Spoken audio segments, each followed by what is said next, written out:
bad weekend, double loss weekend. Dolphins, Canes, both lose. Not great. Not great. Not a great way to start your morning. Man, it was a weird.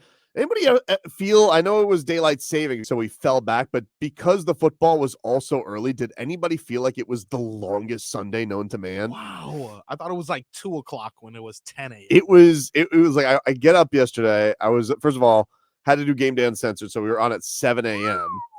But I was freaked out because I set my alarm for like 5-ish, I think, to get up. But I get up initially without it, but I go to the kitchen and I look at the oven, and that threw me because I was like, "Oh no, is it?" I'm like, what time is it?" So I thought I was like running behind, and then I like go back to my phone. I'm like, "Oh no, that feels more right." Yeah. So get there, go in, do the show, and this Chiefs Dolphins game starts off, and the first thing I think about is this damn Leroy's going to be talking about that coin toss all show tomorrow because they did defer. Yep. They gave Patrick Mahomes the football. He scores right away. But, from then on it was a good performance by the defense. You cannot get after them for that performance yesterday at all. 2 touchdowns to the Chiefs and Patrick Mahomes. You will take that all day, every day. Yeah. And second half shutout. Second half shutout. They did awesome. What more could you possibly want from them in that performance? They rattled Patrick Mahomes. They forced a fumble. Seal it on up. Yeah. And Kelsey was clamped up all game. Kelsey couldn't do anything. Probably going to have to go write a love song about it with Tay-Tay. Yeah. He couldn't do nothing. It was as much as you could possibly want from the defense after all the bleep Fangs took early on in the season. From you. It deserved. Also from me, though. And they were great. But I look at that game yesterday, and it goes on the 3 faces of the franchise. And that is Mike McDaniel, Tua Tagovailoa, wow, and Tyreek Hill. I'm shocked about that game is their fault. They lost that game. That's the reason the Dolphins didn't win. And you can't tell me otherwise. All right? It is. This Mike McDaniel, every single time he comes into one of these big games, he is predetermining the narrative, which is cute. It's cute. It's great that you want to get out in front of it, coach. However, for a coach that takes things week by week, for us to be out here and we're always thinking big picture and we need to have our team be able to travel and bring the entire operation with us on the road, and we're even taking it to Germany, and we're going to be out in Germany all week, and we're going to have the leg up. It's like you go out every time that you take on a contender or a real team, and it's not that the Dolphins can't hang. The thing that's been annoying about it is they've hung pretty tough. The thing that is infuriating about it is every single time they're down 2 scores and they have to fight their way out of it. That's the thing that's infuriating. And that's not, how is that not on coaching? Every single time you got to come back from some deficit or some mistake or some critical error because they just don't seem ready. And yeah, great. He can be proud of his team because in the face of adversity, they always seem to not give up. That's awesome. Cool. Why are they always in that position? Can they ever get out to a lead on a good team? Can they ever dictate the game? That's the thing that's been infuriating about this. I don't watch them against the Chiefs and be like, man, Dolphins are outclassed. Quite the contrary. I'm like, they can hang with these guys. I don't look at them against the Eagles and say, Dolphins are outclassed. Quite the contrary. They were right there. But they shoot themselves in the foot early. They get down big. Then they have to crawl their way out of it. And then they need to be perfect in late game situations. And typically there's been a big mistake that's killed them.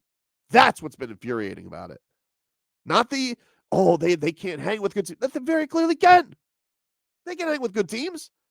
But it takes them a half, or it takes them a quarter and a half, and that's annoying.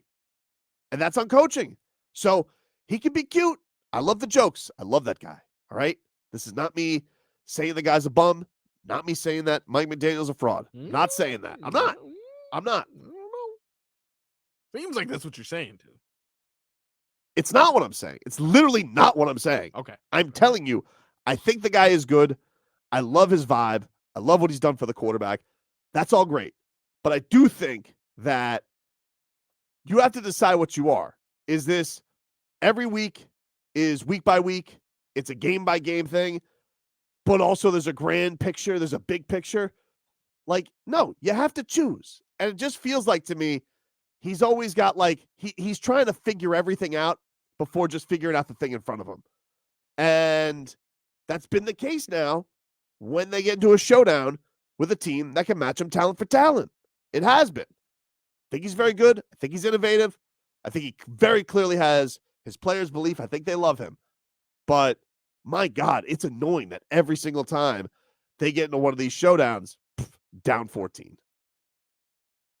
That is disappointing because, like you said, we're there the entire time. I know the score of Buffalo is, that one was rough. Buffalo, they got their ass kicked. Yeah, that was rough. Buffalo, they got their ass kicked. But Philly, we were bad there. Performance. Yep. Even still in the second half, like they could have come back against, but like Buffalo, I think was an absolute drubbing. They got their ass kicked. I'm not worried about but that. Philly and Kansas City, you're like, we're there. What are you doing? Like, what are we doing here? And that defense played their asses off. Yeah, they did. Even after that first drive, they gave the offense plenty of chances to get the football, get a lead, get this thing even. Couldn't do it all first half. Now let's go to Tua. Tua, I love you, dude. Ooh. I love you, dude. Okay. Right. But 2 big drives. Watch it. To either even things up. All right. Or both to even things up. One of them, he throws an interception against the Eagles. Was there chicanery with the refs? That was a pass interference, dude. Fine. Whatever. Yeah. He still underthrew it. It was a lollipop. Easiest play an Eagles ever made in their life. Yeah, it was. Okay? And if you listen to this show, you know I'm a big Tua supporter. Even in the face of everybody being rats off a ship. Yep. We have our Tua. We've had it since he's drafted. You guys know I support this guy. Okay? Yes. That being said, Eagles, chance to tie, interception. Chiefs, chance to tie. 2 amazing runs by Raheem Mostert. Oh, why did we stop? And then as soon as they start passing the football, not even a chance. What happened? Not with a chance. Cedric Wilson play? I don't know. I don't know. Did someone hit I think it? Cedric Did it Wilson made a slip? mistake. I think he very clearly, because Sue was very overly taking the blame for it. And it looked very much like the way he threw that ball was like, oh no, he's not going to be anywhere near where I think he's going to be. And so it seems like he probably tried to hold it back or maybe like pump fake to go somewhere else. But he was already pot committed. It was like his throw was buffering. It's like his throw was buffering, and it was just an embarrassing toss, nowhere near Cedric Wilson. And then, what do you know? The old center QB exchange got us again. But it's right through his hands. I saw. It's on him. I saw it. It's on him. I don't know why Connor Williams has a ball he snaps that looks like a Randy Johnson slider. Yeah. But we're just saying he has to catch it. He's got to catch that football. You got to catch that football. It was a bad snap. Okay, it wasn't bad. Bad is over the head. It wasn't a perfect snap. It wasn't a perfect snap, but it was catchable. I get you. It was catchable. And that's on him. That's on Uno. We're not going to sit here. We're going to fluff this guy's ass up all season long and saying he's an MVP candidate. MVP candidate cannot have a drive like that against the Super Bowl champs to tie that game. So that's on him. And then Tyreek Hill. Oh, dude. No. Tyreek. Okay. Hey. Cheetah. All right. Cheetah. Calm. Tyreek Hill. Decent game. Your quote coming into this week was, doesn't matter if it's in Kansas City or Germany, they're going to get that work. Well, by work, did that mean you're going to spot them 7 points? Because what the hell was that? What was that? What the hell? Now, did he make a football move? I don't know. I don't know. Yeah. But what I do know is he ever had possession. What I do know is he didn't hold on to that football. Yeah. And not holding on to the football, that's not tough. Sometimes you try to do too much. That's not tough. That's not tough. That's not tough. That's not tough. That's not tough. That's not tough. Giving up fumbling the football and then that team lateraling that football 4-7 points, that's tough. What happened? It was infuriating. And so and everybody is laughing at him because it's like you had everybody who's like, oh, which cheetah is better? Which cheetah is better? I think our cheetah is better. But in the week you've been looking at forward to this game all summer long, and you have said they're going to get that work. You cannot wait to go against it. You're saying No, you can't go out there and you can't cough up the football like that and get your team down 21-0. That was a backbreaker. Yeah, because we were on the way to score. I know. At least 3. At least 3, dude. And you get the football back. Yeah. All right, maybe you could make up for that whole, we gave Patrick Mahomes the football first. You should have been in a good spot. Yeah. Should have been a good spot For sure. to at least set yourself up. For a tie. You would hope for a tie when you come back out of the half. Yeah. But instead, you get down 3 scores. And let me just tell you, against that defense, the Chiefs defense getting down 3 scores, not great. No. Not great. They're good on defense too. They're good on defense too. No. And to me, it's as simple as that. You could talk about, one of the linemen getting hurt. You could talk about penalties. You could talk about Cedric Wilson misdirecting the route. Dude, this falls on 3 people, the faces of that franchise. Okay? Mike McDaniel, Tyreek Hill, and Tua Tagovailoa. Damn. Bar none. Damn. Not even a question. Not even a question. Do you disagree? I don't disagree, but this is a personal one. Can I throw a 3A in? Sure. I'm done with Salvin Ahmed. I am done with Salvin Ahmed. He is not the answer. Every single time we went to him, nothing. But he didn't have a significant play enough for me to blame him. I do agree the top 3 are the ones that you just mentioned. That sucks, man. And that sucks because they're not going anywhere. You don't want them to go anywhere. These are your guys. They're not going anywhere. It's like but in the other losses, you could be like, the referees totally screwed us. Mm-hmm. It's like, yeah, okay, I'll buy that. Or, your offensive line was in tatters. Okay. Yep. This one, yes, you lost Robert Jones in the middle of that game. Tough because you have to bring Eichenberg back in. Nobody wants Eichenberg out there. Nobody really wants him. But healthiest your offensive line has been, healthiest your defense is, healthiest you've been in a very, very long time. We cannot, blame injuries on this one. That's ridiculous. Yeah. You had a chance, even with all that being said, with as catastrophic as that first half was, you had a couple of chances to tie this thing up. You got, terrible penalty. Then you got sacked one drive. Yeah. The defense still comes up with a ball save, gives you one more chance. Yep. 2 awesome runs by Raheem Mostert, and it goes incomplete. Jalen Waddle falls on his face. I don't know what the hell that was. What was Tua that? nearly threw a pick at one point. Cedric Wilson and Tua can't get on the same page. Botch snap. That is pooping the bed at its finest or at its worst. I don't know what direction you want to go there at. Yeah. But this entire loss goes on Tua, Mike McDaniel, and Tyreek Hill. That's it. That is the summary. There are no arguments. If you have arguments, 305-567-0560. But I will shoot them all down because this is definitive. This loss goes on those 3 individuals and those 3 individuals alone. Back after this. Hollywood Leroy is here with us. He is back. Leroy, what's up? What did you make of yesterday's performance from the Miami Dolphins? I don't know if you heard the opening segment or not, but for me, the blame goes on the top 3 dogs. It goes on the coach, it goes on the QB, and it goes on your star receiver. I thought that they all shared the big pie of the blame for this, basically all of it, because the defense for me was awesome. Here's what I would say about yesterday.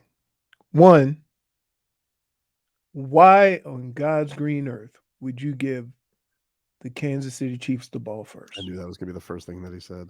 What? I've been saying it all last week. Don't give them the ball first. In fairness, you said it all last week. Don't give them the ball first. To which I replied, they're going to give them the ball first. Right. And the other thing was, here's why I never talk trash in a football game. You can take one person out of a game. You can.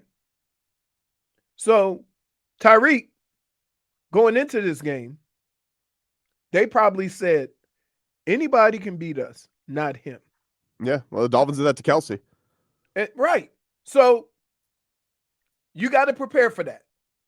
You gave him a little added juice by saying how much you're going to go off, but that's neither here nor there. They were going to do that regardless. It was one of those games, right? It wasn't, you could tell early on, it wasn't going to be a high-scoring game. You had a couple of unbelievable mistakes You give them 7 points. The defense was awesome. You hold Patrick Mahomes to 2 touchdowns. You're doing great. Held him to 2 touchdowns. Held him under 200 yards. If you hold Patrick Mahomes to 2 touchdowns in that offense, you're supposed to win. Yep. Now, keep in mind, the same defense you scored 70 on was the defense that held them to 9 points. Mm-hmm. So that goes to show you where that offense is. We can talk about all the accomplishments and whatever. But for this year, they're not as good offensively. They're not as good, but the last 2 weeks have been their worst weeks by far. Okay, but still, that's neither here nor there. That's a fact. They haven't been as good. And they were gettable. And for some reason, you have to understand this. If I'm preparing for the Miami Dolphins, here's what I'm doing. No matter what, my outside guy is going to get upfield to stop all those outside runs. Right? So you broke a couple, but when you missed, you lost 6 yards. Every time you missed. So I would have put that play and those plays in my back pocket for this reason. Not because Raheem Mostert can't go for 20 or 30. But when he can't, it goes for -6. Yeah, that was a killer play. I think was that Mostert or was that Achman? I don't even remember. It was Ahmed, damn it. I'm telling you, if I never have to it didn't matter who was running that play, it was going to be the same result. Nah, it's always him. It's always him. So from that standpoint, I would have liked the game plan and the adjustments to go quicker than they did, right? Because this offense is not built on, even though they have a lot of big plays.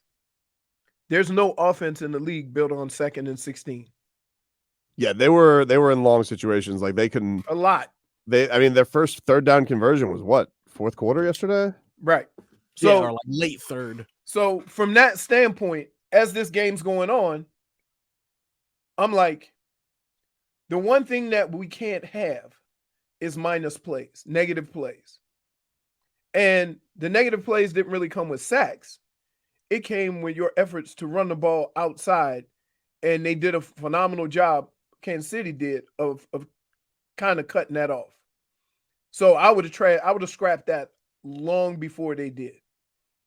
As far as, what you're saying about Tua and Tyreek and whatever, I just think it was just one of those games, man. Like, whoever won the game was going to have 200 yards passing, right? I get you, but like they did, and to get the thing that I found frustrating is the narrative is going to be the narrative. The coach is right, but the thing that is annoying about that narrative is that I can clearly see this team is talented, and it's not like they're getting the doors blown off them by these teams, these quote unquote contending teams.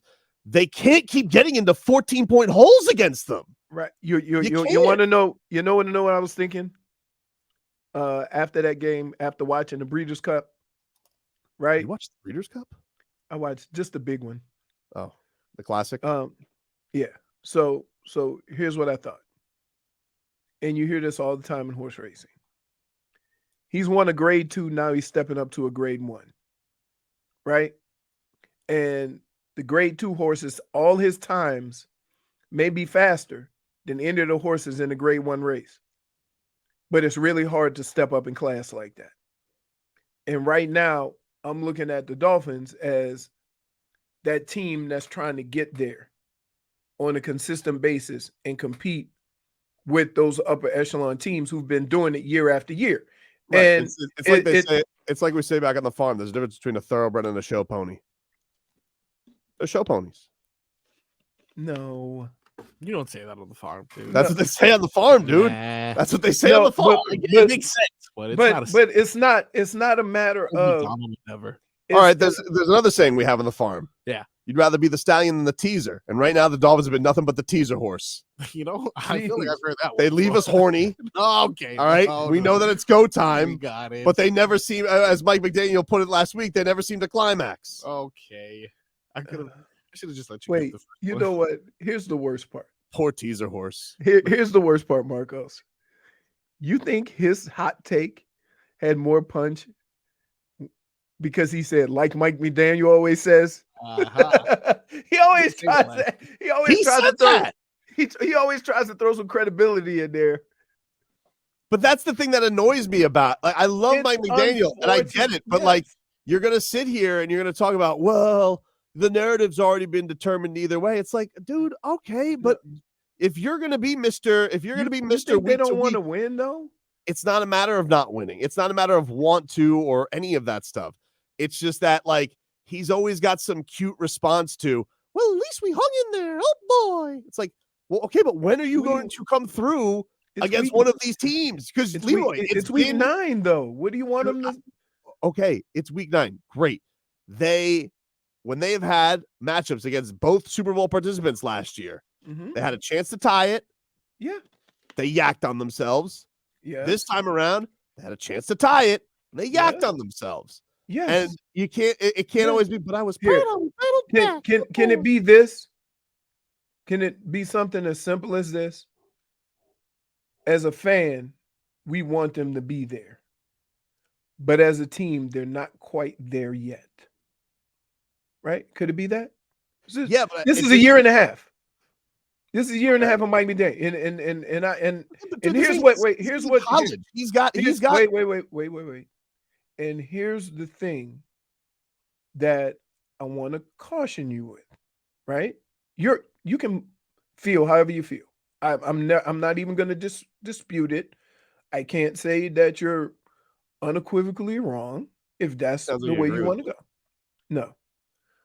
But I will say this, like, it's week 9 of a year and a half, right?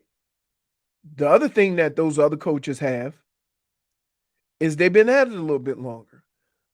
I watch some of these games and I'm like, ooh, Mike McDaniel got to get better at this. He's got to get better at this, right? And he will.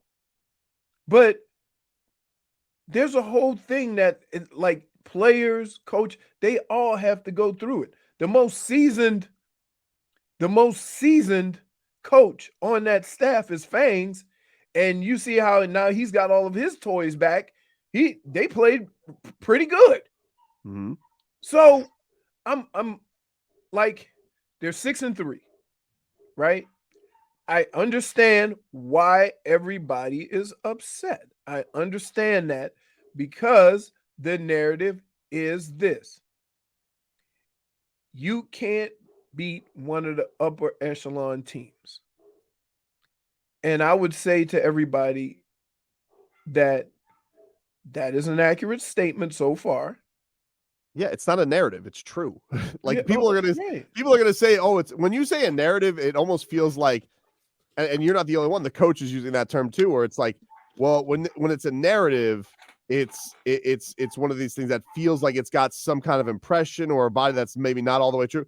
No, the facts are the facts. That's a fact. Gotten down 2 scores against good teams. They always have to dig themselves out. They've had chances to tie late, and they've blown it.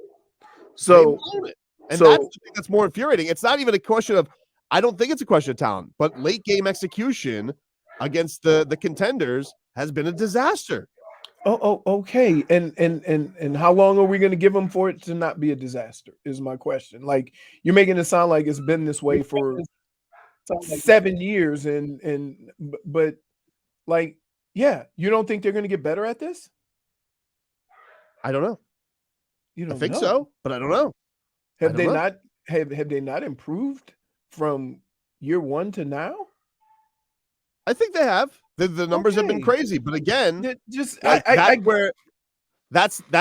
kind of one of the things where it's like, is that ever going to get better? I don't know. They're not there yet, though. Leroy, you talk about how games get tougher on the road and things are tough in the environments. When they go on road games and they have things a little bit adverse, when things aren't pristine, they seem to crumble in those spots. Right. I don't know if it'll get better. I think it will. Now, I hope it does. And here's what's crazy. Last year, they had a couple of games where they were just out of it and came back and won. right? So we've seen them do it against a good. Then they do it. Wait, they did it against Baltimore last year, right? Yeah, that was a crazy comeback. Right. Yeah, the Baltimore So comeback was awesome. So here's what I look at when I watch this team, and here's what they have to get better at. One, you have to come up with an offense where everybody's playing soft coverage, right? You just do, because everybody's going to start doing it. Everybody's going to drop two safeties way back, right? They're going to drop their linebackers back. They're going to look for those crossing routes, and they're going to get you right there, right? That's the game. That's been the game plan of all the games that they've struggled. Now, the kicker is you also have to have a pretty good front four. And all of the teams that they've struggled against, where they played that soft coverage, have gotten after the quarterback with 4 rushers. So what do you do to combat that? What is the game plan for us to combat that? We found out yesterday, trying to run that outside run too much only makes it worse. So what are you going to do about that? These are all the ebbs and flows of a season where you have to now. The true test will be if an average team plays like that and plays soft, and you can't beat them because they've taken you out of your game. So that's what you need to look forward to moving forward. It's just the adjustments to what these teams are doing to you. You haven't been able to counteract those with some other type of offense, some other set of plays, some other types of things, because pretty much, the outside run, for the 3 or 4 plays it worked. The 5 plays that it didn't, put you so far behind the chains that it made it nearly impossible for the big play, because they're taking that out of your hands. And so now you're methodically moving the ball, but you're starting off at 2nd and 15. So those are the adjustments that I'm looking for to see how are they going to adjust during the game when teams do this. That's growing pains. That's growing pains for a coach, a coaching staff. I've been through pain. 5-game losing streak last year, that was pain. Yes. Oof. Yes. Losing to Philly. And did they bounce back from that? Not really. Like they wheezed into the playoffs with Skylar Thompson, and we all didn't think that Jason Sanders was going to get them into the playoffs. Okay. All right. So no, not really. But even then he was like, oh, well, the 5-game losing streak was a great thing to happen. Great lessons. The Philly thing was a great thing. Great lessons. Okay. When do we learn? When do we hey, Danielson, when do you learn from Mr. Miyagi and pull off the crane kick? Well, I'm trying not to be super overly positive, but the fact of the matter is you're 6-3. I get it, dude. I know it's been a good season. It's been a good season, but first in the division. First in the division. Bills can Bills are billing. Like, think about this. You're first in the division, you're 6-3, right? And now you like, okay, let's keep getting better. Dude, with down 21-0. Nobody was more frustrated than me because it took me 5 minutes. They scored in 3 minutes and 56 seconds. You think I wasn't pissed off saying, why on earth would you give them the ball? That was stupid.